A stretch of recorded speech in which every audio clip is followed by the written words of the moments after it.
کہ حضرت ابراہیم علیہ السلام کے بعد یعقوب علیہ السلام تک ان کی اولاد کنعان میں ہی آباد رہی۔ پھر یوسف علیہ السلام اپنے بھائیوں کی حسد کی وجہ سے بظاہر غلام بن کر مصر میں تشریف لائے۔ یہاں حق تعالیٰ نے ان کو بڑا عروج عطا فرمایا۔ جب کنعان میں سخت قحط پڑا تب یعقوب علیہ السلام اور ان کی ساری اولاد مصر میں آ گئے۔ اعوذ باللہ من الشیطان الرجیم، بسم اللہ الرحمن الرحیم۔ وَإِذْ اور جب نجیناکم ہم نے تمہیں رہائی دی یعنی نجات دی، من آل اولاد سے فرعون کی، یعنی وہ وقت بھی یاد کرو کیونکہ بنی اسرائیل تاریخ سے واقف تھے، اس لیے ان کو یہ واقعہ یاد دلایا جا رہا ہے، یعنی فرمایا جا رہا ہے وہ وقت بھی یاد کرو جب ہم نے تم کو فرعون والوں سے علیحدہ کر لیا اور نجات دے دی۔ اگرچہ یہ واقعہ موجودہ بنی اسرائیل کے باپ دادوں کو پیش آیا تھا، مگر کیونکہ ان کا بچنا انہی کا بچنا تھا، اگر وہ نہ بچتے تو موجودہ بنی اسرائیل کیسے پیدا ہوتے، اس لیے ان سے فرمایا گیا کہ تم کو نجات دی۔ من آل فرعون کی اولاد سے، آل سے مراد فرعون کے نوکر چاکر اور پولیس والے ہیں، کیونکہ فرعون کی کوئی اولاد نہ تھی۔ یسومونکم وہ تمہیں دکھ دیتے تھے یا پہنچاتے تھے تم کو، سوء العذاب برا عذاب، یسومونا کے معنی ہیں ڈھونڈنا یا تلاش کرنا، کیونکہ فرعون کے لوگ بھی بنی اسرائیل کو تلاش کر کے تکلیف دیتے تھے، یعنی فرعون کے لوگ تم کو عذاب کی سختی یا سخت عذاب پہنچاتے تھے۔ بنی اسرائیل پر فرعون کی بے پناہ سختیاں تھیں۔ فرعون نے بنی اسرائیل کے بچوں کو اپنی قوم کا غلام بنا لیا تھا۔ بنی اسرائیل کی عورتیں فرعونیوں کی خاتمائیں تھیں۔ ان کے جوانوں کے ذمہ سخت اور دشوار کام تھے، وہ پتھر اٹھاتے تھے جس سے ان کی کمر اور گردنیں زخمی ہو گئی تھیں۔ غریبوں پر ٹیکس مقرر تھے جو روزانہ شام سے پہلے وصول کر لیے جاتے تھے۔ اگر کسی سے ایک دن کا ٹیکس بھی ادا نہ ہوتا تو اس کے ہاتھ گردن کے ساتھ باندھ دیے جاتے تھے اور مہینے بھر کے لیے اس کو اسی طرح رکھا جاتا تھا۔ کمزور بوڑھے نہایت ذلیل کام پر مقرر کیے گئے تھے، چنانچہ وہ فرعونیوں کے لیے اینٹیں بنا کر ان کے لیے مکان تیار کرتے تھے اور گلیوں میں جھاڑو دیا کرتے تھے وغیرہ وغیرہ۔ یذبحون اور وہ ذبح کرتے تھے ابناکم تمہارے بیٹے، یعنی فرعون کا ظلم تم پر اس حد تک بڑھ گیا تھا کہ وہ تمہارے بچوں کو ذبح کر ڈالتا تھا، اور یہ سخت مصیبت تھی کیونکہ لڑکوں کے ذبح ہونے سے اس نسل کے ختم ہونے کا خطرہ تھا۔ پھر بغیر مردوں کے عورتوں کی زندگی دشوار ہے، پھر چھوٹے بچوں کو ذبح کرنے میں ان کی ماں کو سخت تکلیف ہوتی ہے۔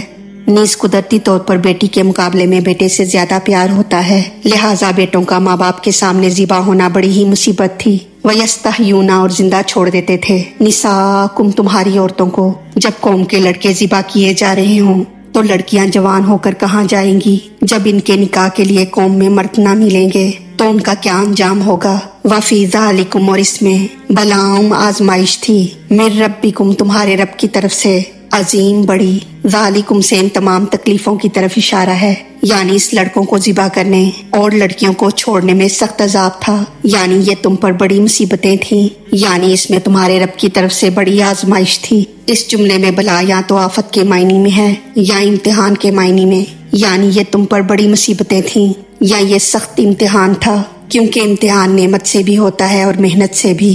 یہاں بلا سے مراد نعمت بھی ہو سکتی ہے، یعنی تمہیں اس نجات دینے اور احسانات کرنے میں تمہارا امتحان بھی تھا کہ اب تم خدا کا شکر ادا کرتے ہو یا نہیں۔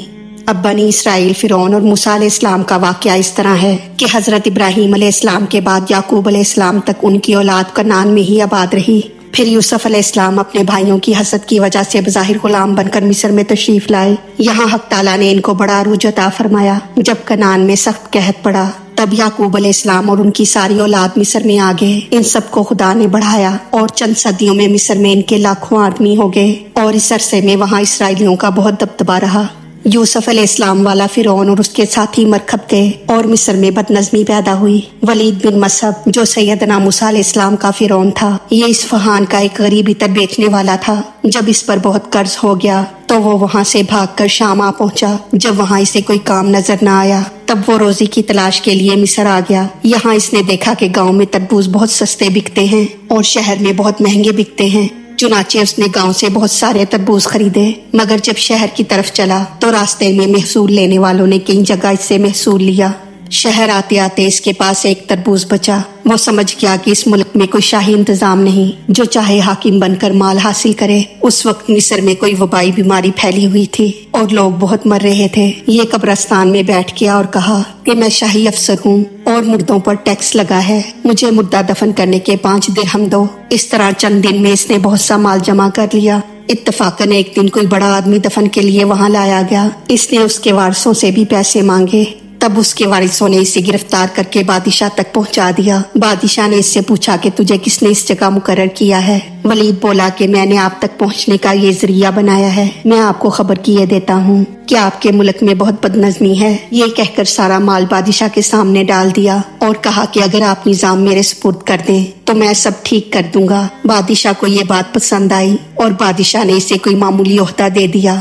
ولید نے وہ طریقہ اختیار کیا کہ بادشاہ بھی خوش رہا اور اس کی رعایا بھی خوش رہی۔ رفتہ رفتہ یہ لشکر کا افسر بن گیا اور ملک کا انتظام بھی اچھا ہو گیا۔ جب بادشاہ مصر مرا تو رعایا نے ولید کو تخت پر بٹھا دیا۔ اس نے تخت پر بیٹھتے ہی عام اعلان کیا کہ لوگ مجھے سجدہ کریں۔ سب سے پہلے اس کے وزیر حامان نے اس کو سجدہ کیا اور پھر دوسرے امیروں اور سرداروں کے ذریعے مصر کے لوگوں سے خود اپنے آپ کو سجدہ کراتا، اور دور والوں کے لیے اس نے اپنے نام کے بت بنا کر بھیج دیے تھے کہ وہ لوگ ان بتوں کو سجدہ کیا کریں۔ تمام مصر کے لوگ اس میں گرفتار ہو گئے، مگر بنی اسرائیل نے انکار کیا۔ فرعون نے ان کو بہت ڈرایا دھمکایا، مگر انہوں نے کہا کہ ہم تیری عبادت نہیں کر سکتے، ہم صرف رب کی عبادت کریں گے، تو جو چاہے سو کر۔